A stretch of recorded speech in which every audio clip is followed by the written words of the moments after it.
eso es lo que termina generando riquezas para las sociedades. Si vos le tenés miedo a fracasar, le tenés miedo también al éxito, y si le tenés miedo al éxito, y vas a ser un país muy mediocre.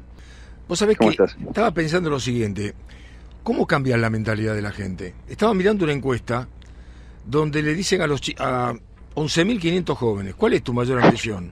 Y dicen, trabajar para el Estado, es mejor, Banco Nación, aerolíneas, YPF.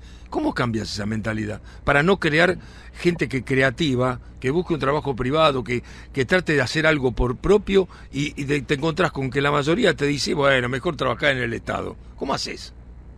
Y lo que pasa es que venís de muchos años de premios en el Estado. Los únicos que siempre tienen el sueldo depositado a principio de mes son los empleados del Estado, los únicos que tienen ajustes razonables y no pierden tanto frente a la inflación son los empleados del Estado. Los únicos que tienen garantizado el trabajo, que no se los puede echar, que van a tener una forma y de subsistencia el resto de sus vidas, es en el Estado. Y sí, y este es el gran daño que nos han hecho, porque si vos querés un país donde tengas Bill Gates y tenés solamente el empleo público como única salida al futuro y una vida más o menos estable, donde poder mantener una familia, y tenés un problema, porque aparte de eso te hace ser muy crítico del sector privado, porque termina reflejando un poco todas tus carencias, entonces terminas condenando a quien fracasa, y una sociedad que condena a quien fracasa es una sociedad que no crece y no aprende.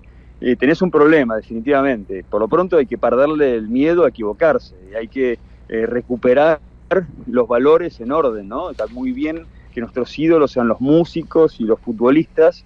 Va a ser mucho mejor este país cuando empecemos a reivindicar a los tipos exitosos, a los emprendedores, a los que dan laburo, a los que invierten, a los que se esfuerzan, a los que por mérito crean grandes compañías y nos posicionan en el mundo y venden nuestros productos al exterior y generan rentabilidad, porque en definitiva eso es lo que termina generando riquezas para las sociedades. Si vos le tenés miedo a fracasar, le tenés miedo también al éxito, y si le tenés miedo al éxito, y vas a ser un país muy mediocre. Roberto, todo este lío que se armó entre el fallo de la Corte Suprema y el Gobierno Nacional, la asignación de fondos, no te pido opinión sobre eso, porque para mí, una vez que habla la Corte Suprema, es una cuestión saldada, pero quiero saber qué opinás respecto del recurso retórico del oficialismo de enfrentar a la ciudad de Buenos Aires con el interior del país, llegando al extremo del presidente diciendo que bueno, que en el interior se discute el agua, si hay agua potable o no hay agua potable, y en la ciudad de Buenos Aires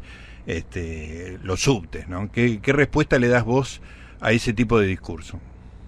Y que son mezquinos, son malos. O sea, recién hablaban del censo, y por qué no podemos tener resultados del censo, y porque hay gente que no entiende la razón de los problemas que sufrimos los argentinos. Son malos gestionando, son malos entre ellos, son malos pensando estrategias, son malos entendiendo los problemas, son malos para enfrentar los problemas. ¿Cómo se le ocurre a alguien creer que porque la ciudad de Buenos Aires reciba un punto más de coparticipación es el generador del mal, o la razón por la cual no hay agua en el norte de la Argentina, o la razón por la cual está tan metido en las sociedades, enquistado en las sociedades más pobres de la Argentina, el narcotráfico? Solamente a una persona muy burra se le puede ocurrir que esto pueda ser así. Porque aparte, cuando vos entendés y mirás un poco cuáles son los ganadores y los perdedores de este sistema de coparticipación, el más afectado en relación a lo que aporta y lo que recibe es la ciudad de Buenos Aires. Justamente es totalmente a la inversa, y las provincias que más reciben en relación a lo que invierten y a lo que ponen son Formosa, Chaco, Santiago del Estero, las provincias más pobres, los lugares donde no hay agua potable. Entonces, hasta que no crezcamos en mentalidad y empezamos a sincerarnos, por lo menos dejar de decir mentiras,